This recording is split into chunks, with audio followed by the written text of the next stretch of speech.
right. How's Scott? Did you see him? Good. Did you send one over? No. Okay. Did you get the one I sent? I got yours. I got everybody that didn't get Creston's and I didn't get. I started writing it up and I thought I better not send it. Okay. Oh, boy. Are we ready to go? Yes. I will call the meeting to order. Welcome the board here today. Would you request closed session for discussion of your... Don Menzer is requesting a closed session according to 21.5 of the Iowa Code. Okay. I would entertain a motion to... I'll make go that into motion closed that we go into closed session. Motion's been made and seconded. Is there a second? I'll second that. Scott Jacobs. Motion's been made and seconded. We will now proceed. Roll call vote. Yeah, Roll call voted. absolutely. Heck, aye. Schubert, aye. Merton, aye. Bloom eye. Bush eye. Jacobs, aye. Bach, aye. Okay, we will now proceed into closed session.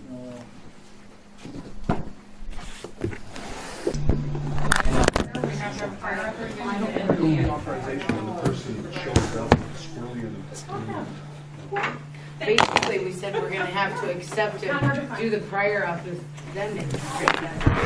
You did? Yeah, 'cause No, we've been lucky so far. We haven't had too much rain. We haven't caught.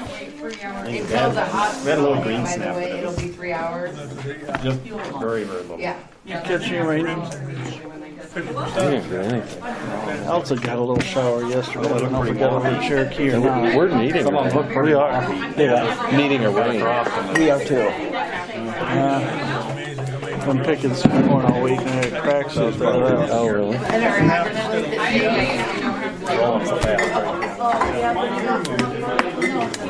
We're going to go ahead and continue with our meeting. We started at 1:30 with a request to go into closed session for Dawn's evaluation. And we have that completed, and I would just say it was a positive response as far as her evaluation goes. We normally start these meetings with everyone introducing themselves, and I'll continue with that. I'm Rick Hecht from Sac County. Paul Merton from Buena Vista County. Cecil Bloom, Crawford County. Neil Bach, Carroll County. Get you. Go ahead. Eric Winnicott, Manufacturing Recovery Center. We can say where we hope. Lisa Meyer, yourself? Oh, Diana Osman, Iowa Services Inc., Sandy People Business Development. Melissa Drake, Plains Area Mental Health. Ashley Miller, Plains Area Mental Health. Pam Hickett, Department of Human Services, Mental Health and Disability Services. Lisa Mayer, coordinator with the region. Lisa Greenville, Coordinator with the region. Thank you, Neil. Clint Sargent, Crossroads of Western Iowa. Teresa Magnuson, Crossroads. Ben Schubert with Crossroads of Western Iowa. Oh, darn.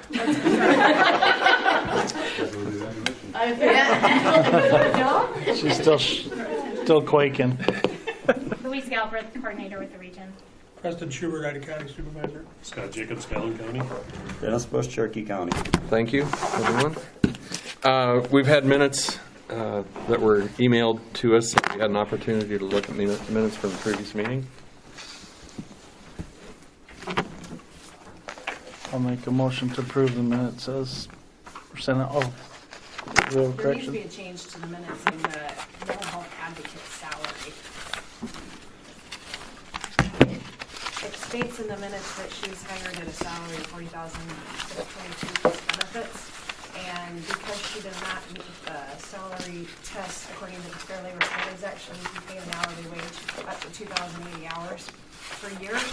And I met with the accounting board about that last week, and so they approved her salary at that rate for 2,080 hours, and it needs to be reflected in the minutes as such.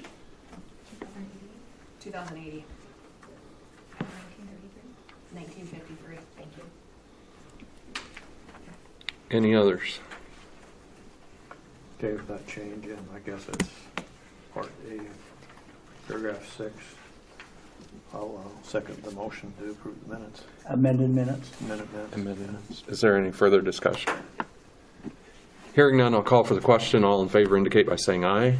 Aye. Opposed? Motion carries. Any need to change the agenda at all? I'll move on the agenda. Second. Motion's been made and seconded to approve the proposed agenda. All in favor indicate by saying aye. Aye. Motion carries. We always have a slot for comments from the public. Would anyone like to speak today?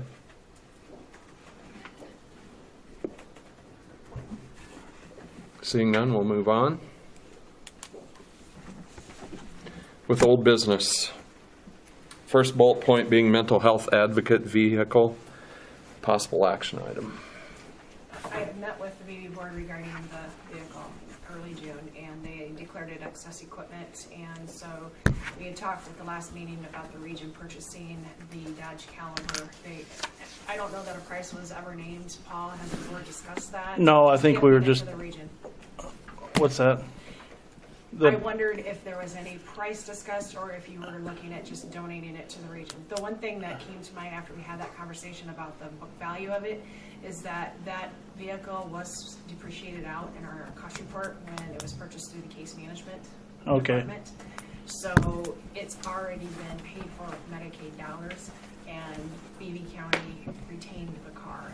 So as a result of that, it seems to me that it would be something that it's been paid for by Medicaid dollars. I don't know that we, as a region, would technically purchase, especially at a large amount, for that car.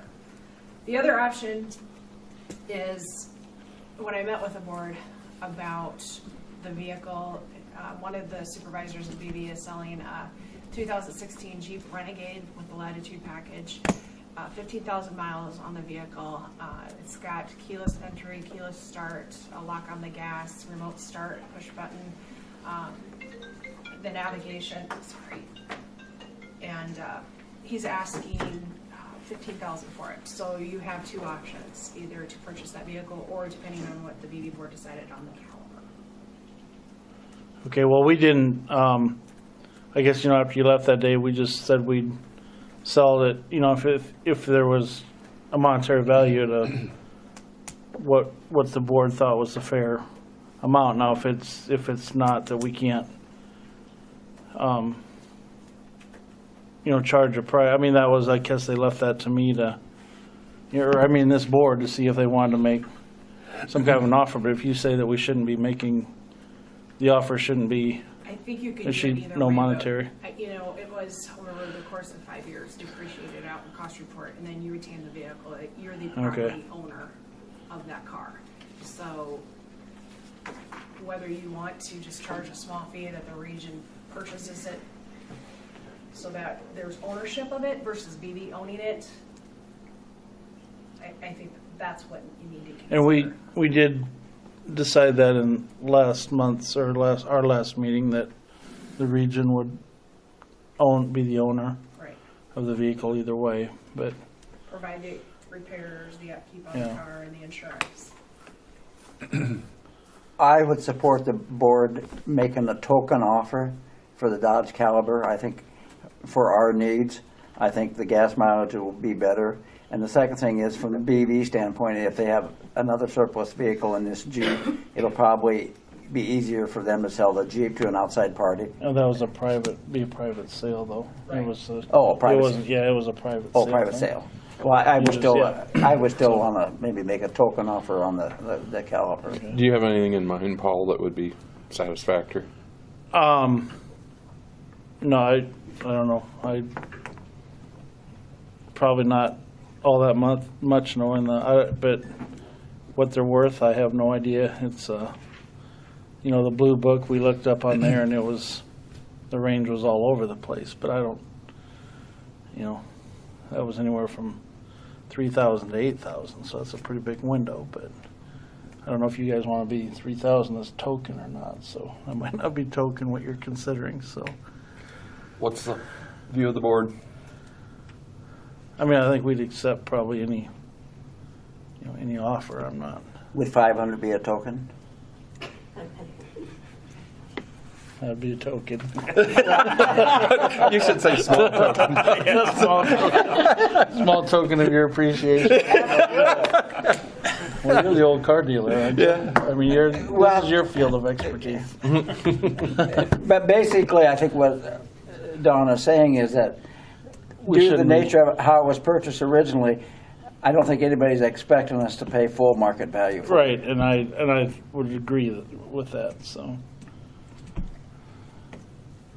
Neil? I'd, make a token offer at the lower end, if not the lowest end of the Blue Book range. I'll say just from Calhoun County point of view, and like when we donated that car a few years ago, it was worth about $3,500 in a trade-in, but we saw the value to our counties to have the home out here, to have the car, so that's why we just donated the thing. Okay. Which, yeah, I don't,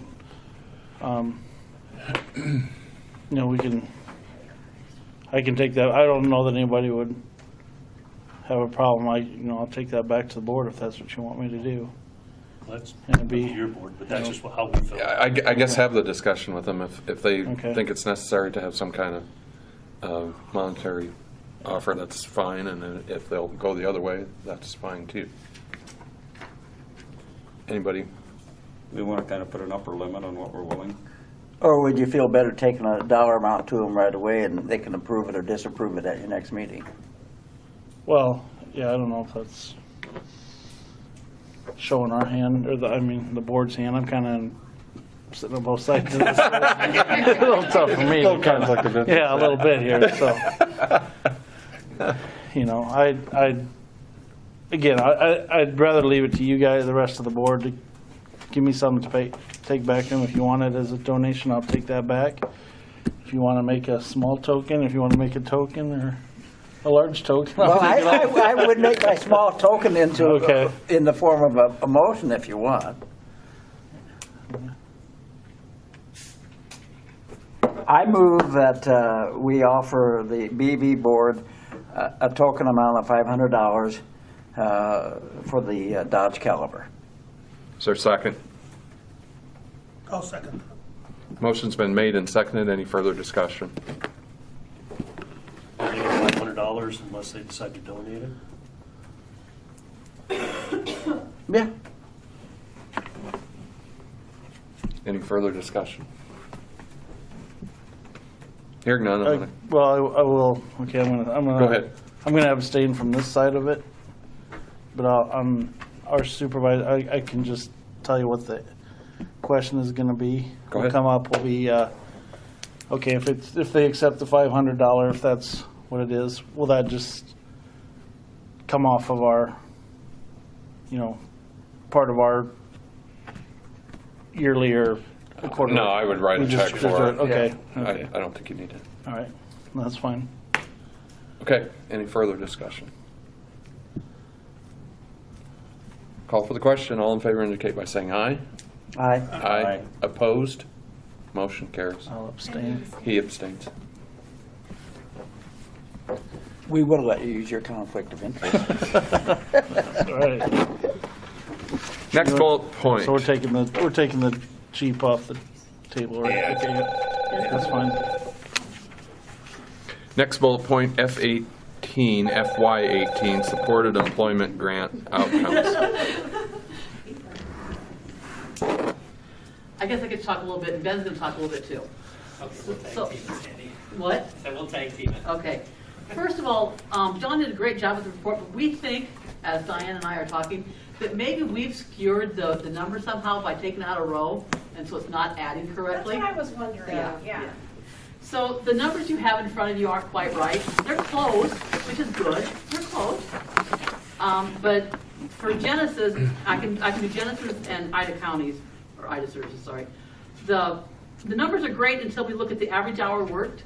And our guys are actually working 21.98 hours a week rather than the 12 hours. So when we called our work services, our goal was to, they said, what's your big dream? And our goal was, can we get people working as much as what we have them and our shelters work? And that was 25 hours. So we're really close on that one.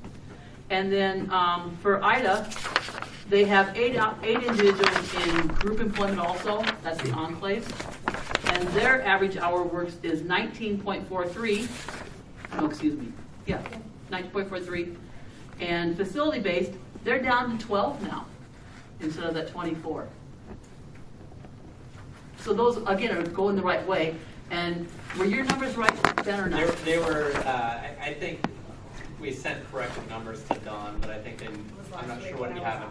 Yeah, they might be a little off as well, but I'll share accurate. But I think what we did is that we just kind of skewed the things. We took away Rose, and that probably messed up her programs. I want to talk about a couple things that happened with Genesis because of you guys' grant. It's our 45th anniversary this year, and so we had an open house, and the press comes and blah, blah, blah, right? So one of the guys asked if you could talk to one of the guys who's in employment services now to see how his life has changed. And so we did help him hook up with one of our guys, and he said he really hated work services, and those were kind of the words that he used, that he hated work services, and he was not successful there. And I think that the reporter said, how come? What's going on that you're not successful? He said, I don't like to have to be around people like that all the time. Now, he has mental health issues, and he was looking at everybody, but he didn't think that he didn't have a disability. So we were forcing him to work with people that he didn't want to work with. So when you ask, is this a good thing to get rid of the sheltered works and things like that, or having more community integration? He says his self-esteem is up just tremendously. He says, I think I'm almost ready to move into my own apartment now. And those are all things because he says he has self-esteem now. And he's got confidence in what he can do. A couple other things that the grant did for us that you're never going to be able to measure, okay? We have about 5 people that don't have jobs in the summertime because school's not in session. They work for either the college or the high school and things like that. So we as an organization have not gotten funding agreements for them for employment services. Just don't do it because there's no jobs, right, in the summertime. So we had a business that one of their staff broke their ankle and they asked if we could bring back one of the guys that had worked for them before he got a job at the school. Is that awesome? The employer said, hey, can you bring him back? So of course we say, if he wants to, yes, yes, yes. We call the MCOs to see if we can get job coaching for him. Guess what they said? Not in his plan, and it's not going to get in his plan, so no, we're not going to fund it. So we had the grant money, and so we did utilize that staff to be able to go out and do job coaching. One other example of the same type of thing, we have a college student, or college that she works at the college. The same thing happens. Sodexo said, hey, we're going to be remodeling. We're not going to have any need for anybody to be working this summer. So again, we didn't get funding agreements for them.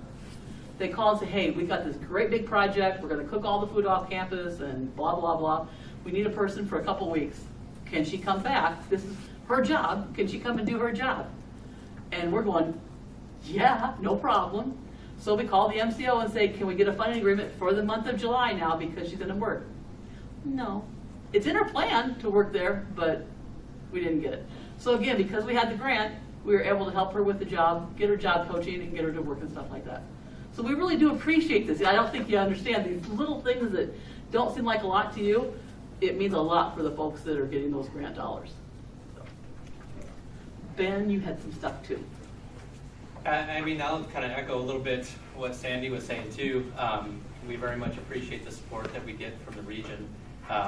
Crossroads, we had I think this last fiscal year had a pretty banner year when it comes to competitive employment. Of course, we made a firm commitment on June 30 of this year to end our sheltered work as well. And knowing that we were making that commitment, we wanted to spend last fiscal year really getting out there, finding as many jobs as we can for our folks. And I think we did that. It was because of your guys' support. We had the staff to get out there, hit the pay dirt, really talk to businesses, make those opportunities happen. And I'll say, share with you guys a little bit as well. I think just the impact and the push to really go into competitive employment and really where the region kind of pushed us to that, which is a good thing. In the past, I think we'd obviously gotten very comfortable with the way we were doing things, and life was, pretty status quo. And I don't know if there wasn't that pressure or that incentive to really go out there and make some opportunities happen for clients. And because of this grant and the region support, we really spent a lot of time sitting down with businesses, asking them questions about how we could work with them and support them. And there was a lot of times, I think, honestly, probably shame on us and shame on our staff a little bit for thinking that our clients couldn't get some of the jobs that we got this year. We really, I feel like, landed some wonderful jobs for our clients. And now more than ever, we have more people working in the community than we've had in the past. It's really been really good thing for us this year. And like Sandy said, I mean, it's, I'm thinking of a couple clients in particular that I guess I never would have dreamt that would have gotten some great jobs. They're getting paid well above minimum wage. They have wonderful opportunities in the future if they want to pursue them. It's just really been, I think, eye-opening this past year for us to pursue this. And in our location in Cherokee, I think you guys have numbers in front of you, but we have about 23 people working in community employment right now with us in Cherokee, and we had 16 new job placements this past year, which is a big number for us. So we just really appreciate the support you guys have given us in that push. That's all I have. Yeah, I just wanted to add a little bit. With your support, we were able to continue with our transition into the integrated employment, and we've integrated so many folks into either work groups or individual jobs in our community. We only had a handful of people to man our can redemption, which we paid them minimum wage to do. We actually closed our can redemption at the end of June. So we ended that. So it also allows us more opportunity and a bigger push to find jobs for those leftover folks. So it's been a good thing. Very difficult because the board gave us 2 weeks, but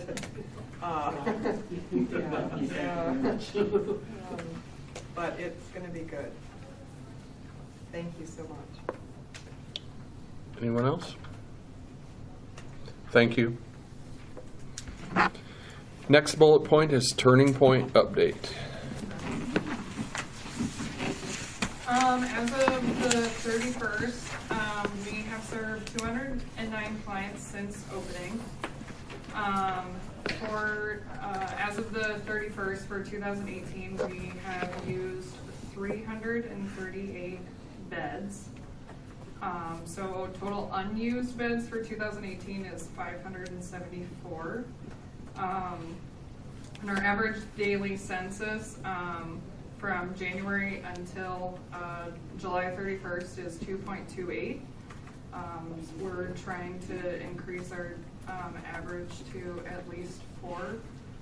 So we're trying to creep up, talking to other crisis home directors. We're on the same average. So good and bad. Our average length of stay is 12.36. So that's stats for our averages. Staff just recently completed C3 de-escalation training. It's more of a hands-on training for de-escalation and education. They did that, Northwest Iowa Care Connections provided that for staff. They felt it was a beneficial training. They knew a lot of the techniques, but they thought it was good to go through role playing and practice. So they thought it was beneficial. I recently met with seasoned staff. They now have mobile crisis in the Northwest Iowa Care Connections region. So I had a meeting with them and their clinical support staff to review our processes and procedures, any potential barriers that they were having with getting referrals, and it's been a very beneficial meeting for both of us, and I'll be meeting with the Spencer Emergency Department mid-September to go over our referral process as well. And I met with Michaela Beaver. She's a new psych provider that United Community Health Center in Storm Lake has brought on. Gave her all of our referral information that we have for Turning Point, how to refer people, and all of our services that we provide in the area.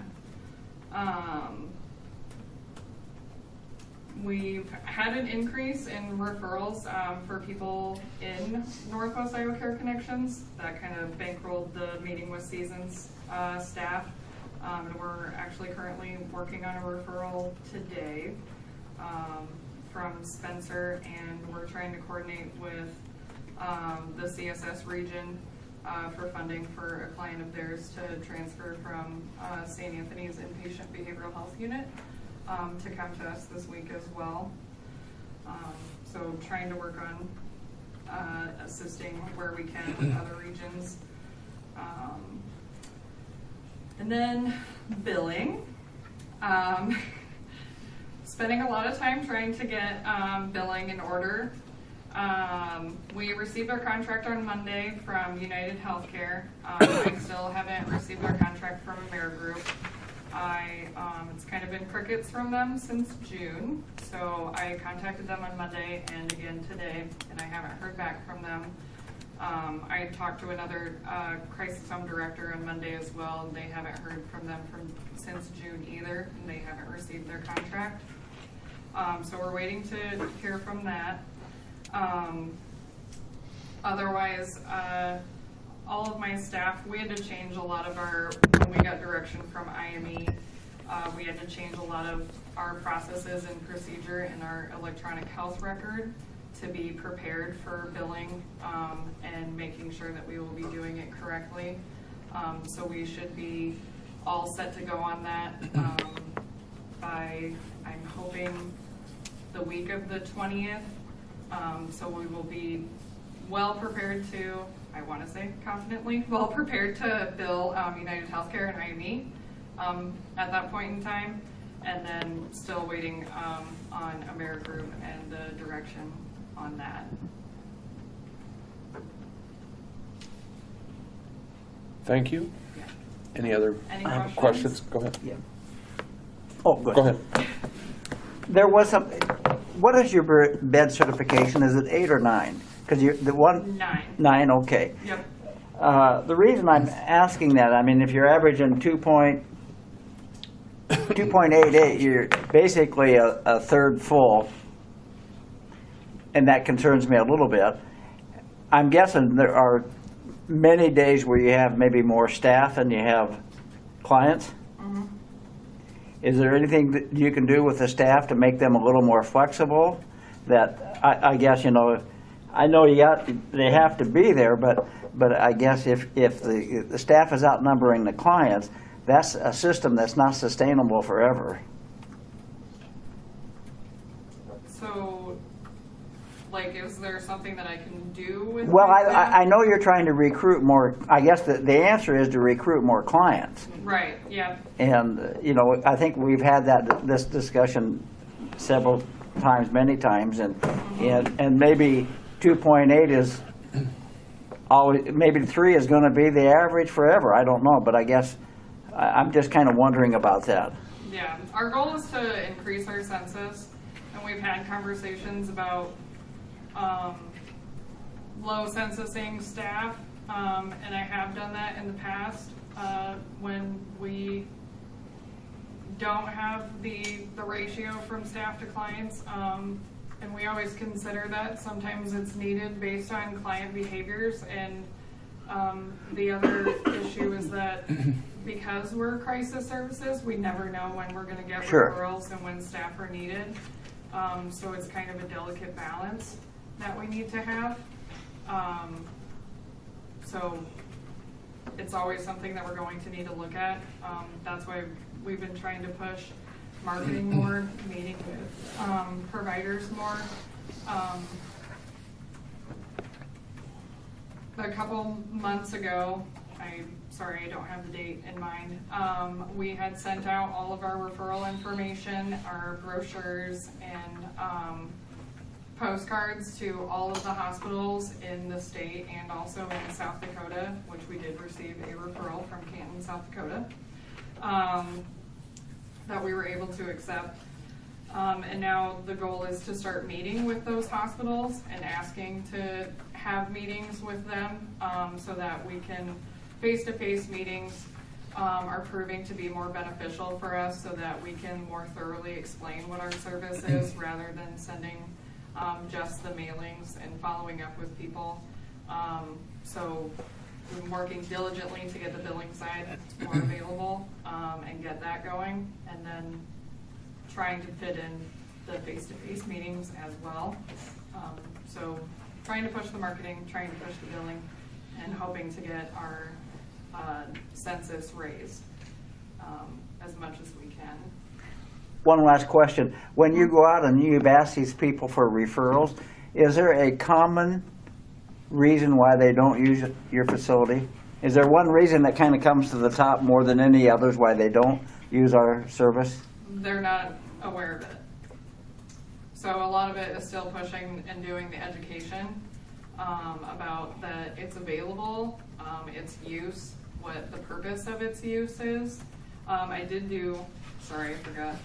I have been trying to keep track more diligently with myself and with my staff on the reasons why people have not admitted to our service, why either referrals, phone calls that we receive, trying to keep track of those more. So I did from January until, I don't have July's stats in my computer yet, but we had a total of 46 individuals who have not admitted for 2018. 20 individuals were denied. 7 were funding issues. 4 were court orders, and then 15 we accepted them, but they either chose not to come, they didn't show up, or they called but then didn't follow through with a referral. They called to get the information, wanted to know how to get referred, and things like that. And then going through all the referrals as to why we denied, there were active suicide attempts. They were sent inpatient instead of coming to us.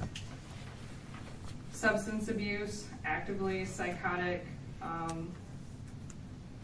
catatonic, homelessness,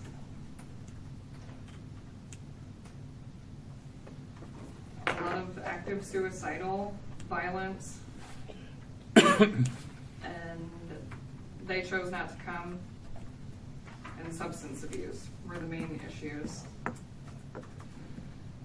for why they were denied. And we've gotten phone calls for people out of state. Okay. I think as well.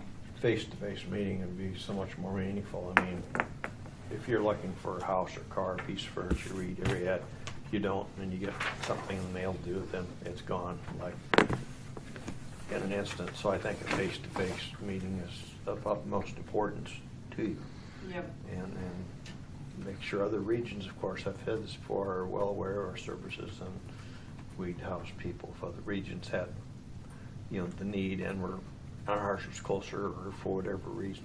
Mm-hmm. And we've been getting an increase in phone calls for utilizing our service from other regions and other counties, but the other regions won't approve funding for our service. We're hoping that the individual this week that we have the phone call on, that we will get the approval for funding, because their crisis homes are not available. They're full right now, so we're hoping, we haven't gotten a call back yet, but fingers crossed that we'll get it. The other ones, they have not approved the funding in the past couple of weeks or in previous months throughout the year, but the past couple of weeks we've gotten numerous phone calls for utilizing our service. So I'm hoping that will change, and then hopefully we'll see a change when we start billing. Any others? We'll move on. Stepping stones? Okay, so since opening, we've had a total of 54 admissions. Our bed days are 4,303. I'm at 119 referrals right now. We currently have 5 individuals at Stepping Stones. I'm in one of those beds already. The 6th bed is taken. Have somebody coming out of the prison system that's from Ida County, and I'm working with them to get her back to the area. And then I have 2 referrals from Manning, and I'm going to meet with one right after this at Turning Point. And so I have a total of 5 referrals that I'm working on. And the average length of stay we're seeing right now is 76 days.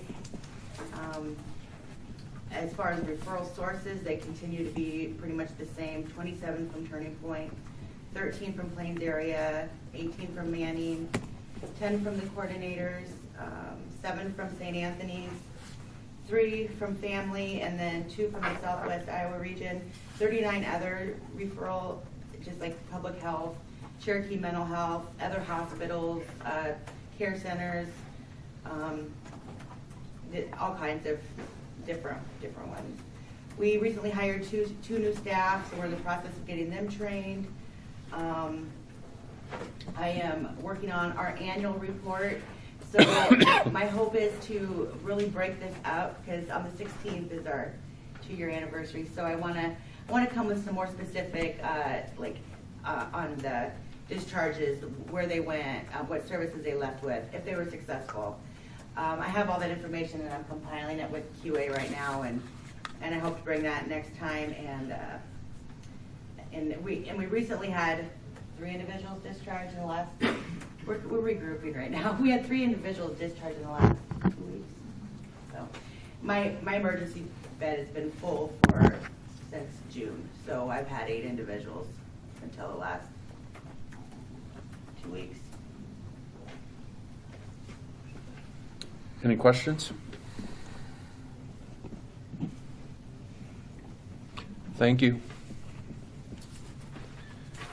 Next bullet point, we're starting new business, fiscal year 2017 audit recommendation.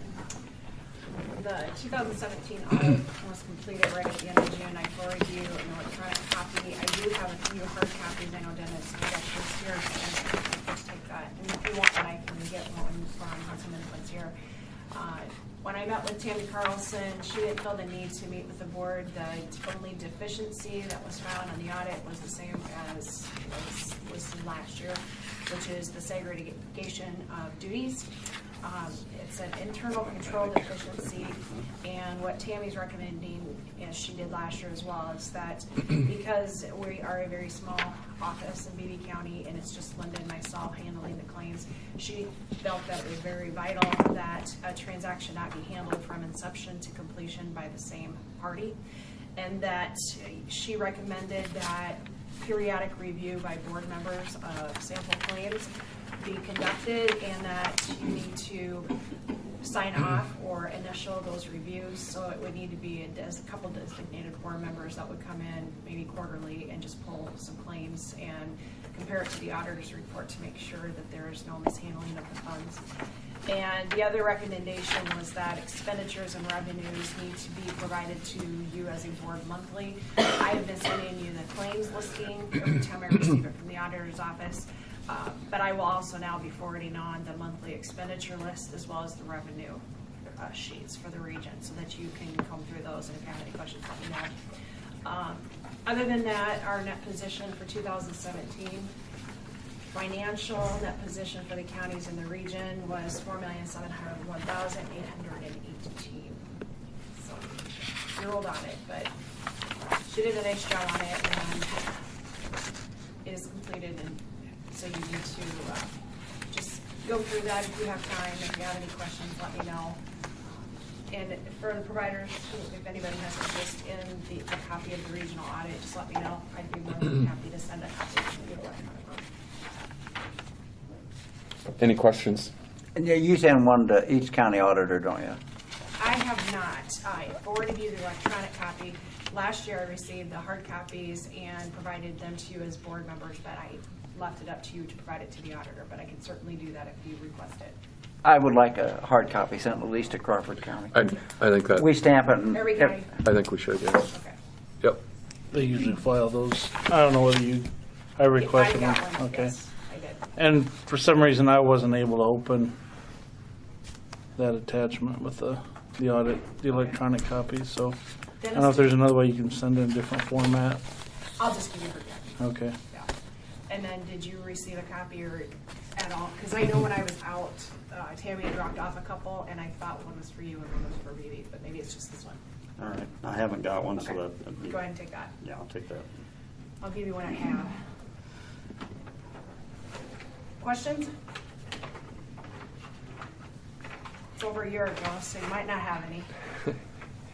Tammy's very thorough. We use her locally as well.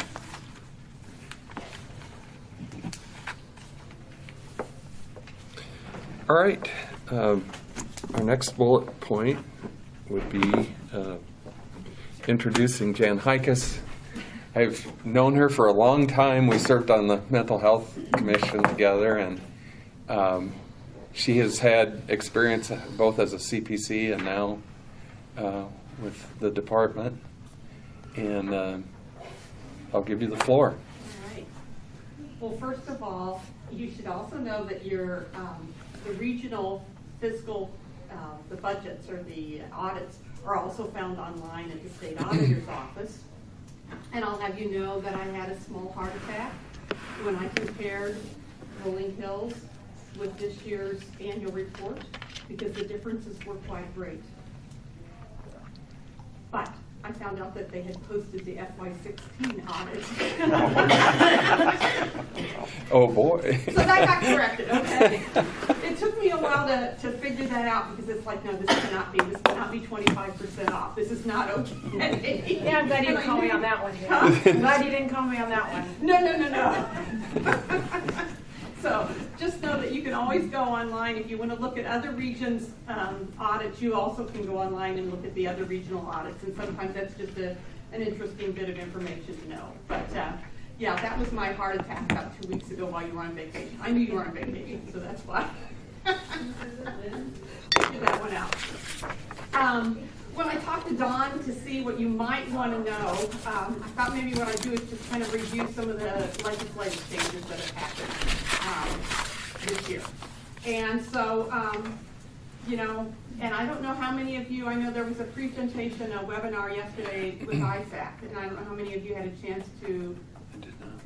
Okay, so I'm not going to repeat something that you heard yesterday then. Okay. All right. So Senate File 2418. Changed Iowa Code 331-389, and I'm just going to highlight the points that have to do with the regions. There's a lot more in it than this, but this just had to do with the regions. The first thing that they did was it eliminated provision that a county could be exempted from being part of a region unless it occurred prior to July 1st, 2014. So the only region that is exempted from being part of the region is Polk County, because it happened before July 1st, 2014. What that means is there's nothing as a county standing alone being exempted from a region. That's not a possibility anymore. It also eliminated the ability of the director of DHS to grant a waiver to regions that are less than 3 counties.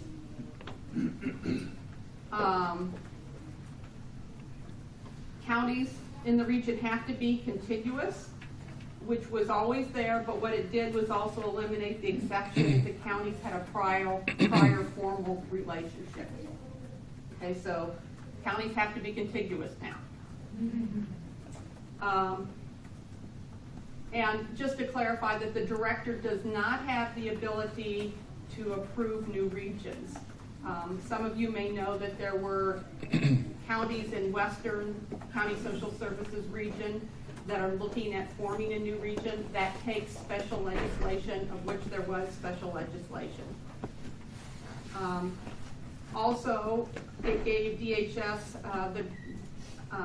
the ability DHS will work with those counties that are not finding a region to belong to, but if they can't work that out, DHS has the ability to assign a county to a region. And then the other thing that is probably relevant for the counties is House File 2456. This is also the one that moved many of the additional core services up into core services, which I think Don's already talked to you about. Have you okay, so I won't go over that. But it clarified that if counties that are joining a region will assume the regional per capita expenditure target of the region that they're joining. Does that make sense? There was some confusion about whether that would be recalculated and how that would be done and everything, and it's just simple. They just assume that regional per capita expenditure target. As a maximum? As a maximum. That's what it is. The per capita expenditure target is your maximum. That the target amount is the maximum amount. Now, obviously, you don't have to levy to that amount, but that's a maximum amount. So those are the things that I thought that I would review as you are looking at, having another county join you and all those changes that might occur in this next year. Give me questions. Rick, I can see. It's coming. See the wheels turning. I did. I can see the wheels turning. Of course, and you mentioned we're proceeding with the possibility of Woodbury joining in 2019. We have a current contract and MOU. We expect those to be fulfilled and want to move forward. So I guess that's really our position at this point in time and fully intend to exercise. Yeah. I think, the message from DHS is that those need to be done in timely manners. Clients need to be aware of what's happening on. If there's going to be a change in service, they need to have time to figure that all out. The whole contracting process that goes on, if there's going to be switching that with providers, they need to have an idea about what's going on. If there's going to be staff changes, and I know that Dawn and I talked a little bit about that. And those just need to be done in a timely manner so it's not all happening in May and June. I think that won't happen here. That we do things, try and see them coming in and proceed accordingly. That we certainly will have those discussions and that was part of the understanding when we reached an arrangement. It's pretty much drawn out that we're going to do this, and this with a time frame, and fully expect that will happen. And you've known Dawn a long time as well. It won't be done last minute. So I guess those are kind of the things that I wanted to assure you of. Yeah. And not that you didn't already know them, but just to have that public discussion. Anybody else like to add? Just a question. The law gives the director the ability to assign an orphan county to a region. That's correct. But is there an appeal process that, what if, does a region have any ability to say, no, we don't want that county? Is it just a one-way street here? My reading of the law, and have your county attorney, have your regional attorney, but it does not appear that there's an appeal clause in it. One other, I'll piggyback that. One other consideration that we had, 5 years ago when we worked so diligently on our 2080 arrangement. We did, I think we did, we worked very hard on it, and this board has been very good about open discussions about what happens if this happens, and trying to sort it out. I think we have a really good document.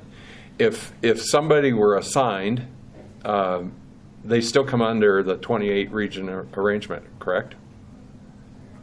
If a county were assigned somewhere, say the two up north, that could possibly be orphan, they may or may not, we don't know that, and they were assigned, they would come under the region's 28E arrangement, or they sure ought to. That would be my understanding, but I will double check that, okay? I mean, that could be a huge problem.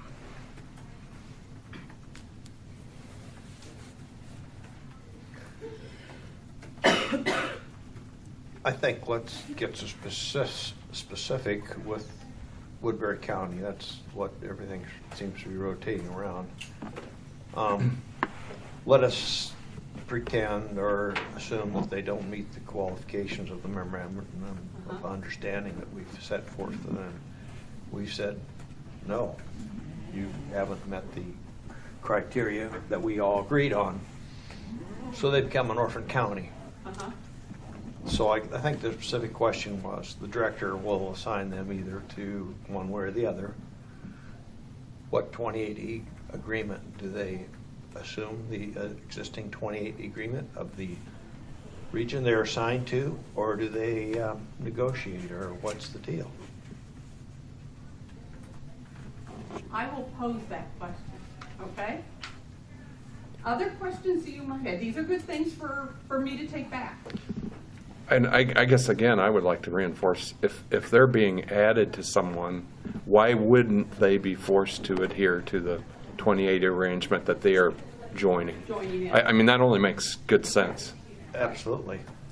Abs- Absolutely. Yeah. Well, it would appear to me that if the region that's getting them, if there's no appeal process, it would seem to be very unfair Yeah. to give that county that's coming in dictatorial over 2080 and other agreements. I mean, I guess that would be, on one hand, you're penalizing the region and you're enhancing the orphan county. And It had not occurred to me, let's put it that way, okay? And I will take those questions back. It had not occurred to me. But I would ask that you also include our feeling about that as far as, I mean, it's only fair that they would, and it doesn't matter where it is across the state, that if you're assigned to somebody, you're gonna adhere to the current 28E arrangement of the region you're being assigned to. willingly, So, but if they come in hostile. Well, you mean assigned versus voluntarily? yeah. Any other questions for Jan? I have one. If the county is assigned, is there any provision going to be made that they come in as far as their levy rate in years? If they come in broke and they come into a region that has a fair amount of reserves, is there going to be some type of adjustment in how they levy for mental health revenue for a few years to get them on an equal footing to the region they're assigned to? Good I question. would say that those are all things that are decided by the 2080 and within the board, yeah.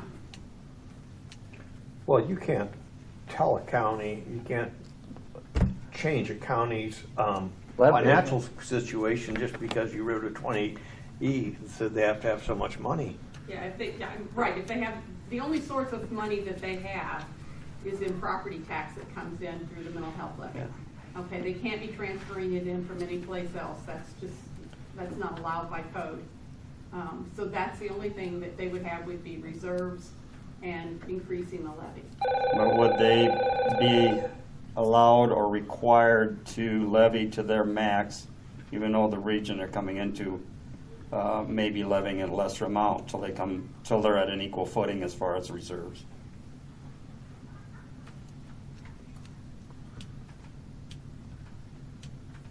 Good question. There's got to be funds. I'm guessing, okay, but I'm guessing that the answer may be, that is gonna be something to be decided among the counties. whether you want to have an uncommon levy rate. And we've seen that across the state. Oh, yeah. And Not uncommon in many regions. and is also a very abrasive situation. Right. Yeah. Any others? Well, I guess to follow up with that, basically what you're saying is if you had an orphan county and they were in a, their money situation is that they were broke, you would still maybe assign a county that would put a monetary burden onto the region. Because if you assign them and they have no I money, would say theoretically, yes, that could happen, okay? Because that certainly would have been true when regions certainly began, because there were certainly counties that had deficit balances that came into regions. We were able to work that out here. They had backfills Yeah. and they had. And I think it was very common for those balances to be all over the place. We were fortunate in being able to work that out here. Right. And we at this point in time have a common levy rate amongst all counties. And I can say that the approach to fund balances is as different as the 14 regions that are out there. It could work either way, where a orphan county could actually bring a lot of money into a That is region. true. Or vice versa, but there should be financial equity, I think is what Yeah. we're saying. Yeah. Yeah. Any others? We appreciate you being here, Jan. Yeah, thank you, thank you. Thanks for being here. Do you have questions for us? No, not at this point. But, Good. you know, I'm sure that you guys may have questions down the road, so I'm Sure. available to Dawn and whatever. So we'll look forward to a smooth transition of bringing Woodbury into this region. Thank you. I think we're seeing the end of our agenda here. Is there anything else, Don? No, we just need to schedule the next meeting, and I had put down September 27th, which is the fourth Wednesday, but Cecil's going to be out of the country. And I Always I know. It's pretty regular, isn't it? once a year.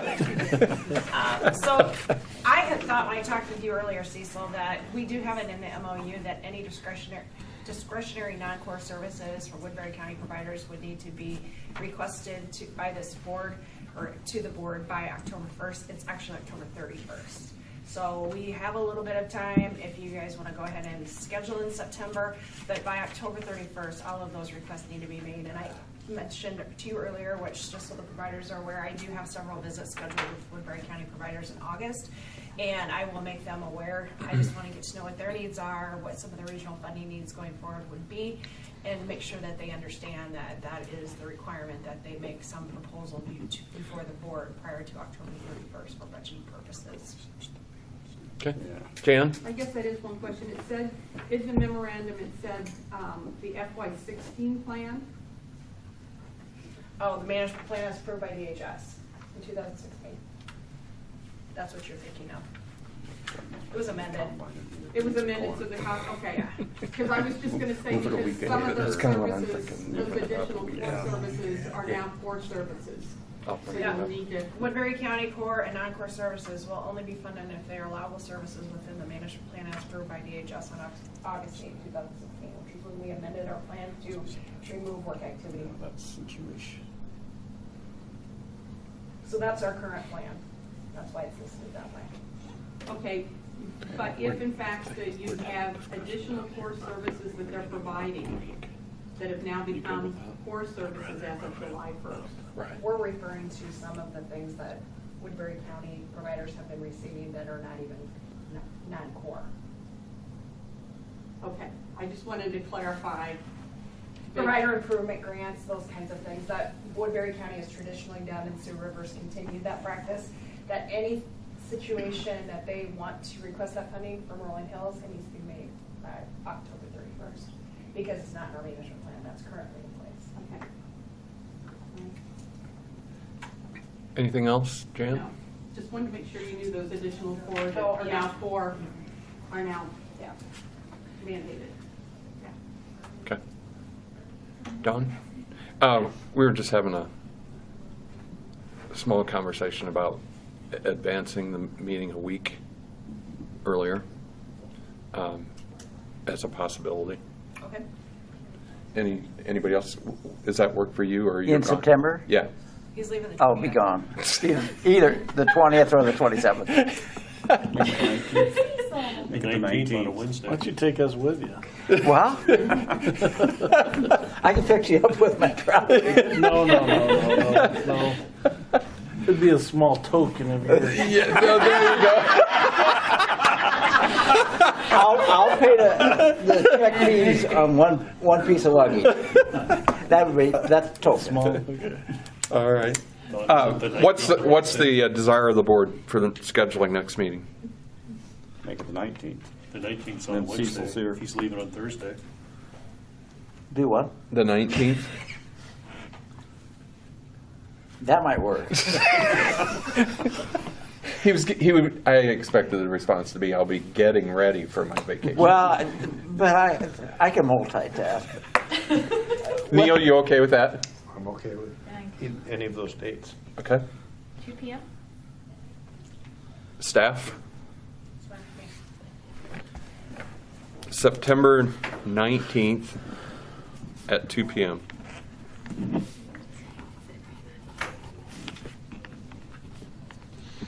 Again, thank you for everyone being here. Appreciate your participation. And I would entertain a motion to adjourn. So move. Is there a second? Second. Motion's been made and seconded. All in favor indicate by saying aye. Aye. Motion carries.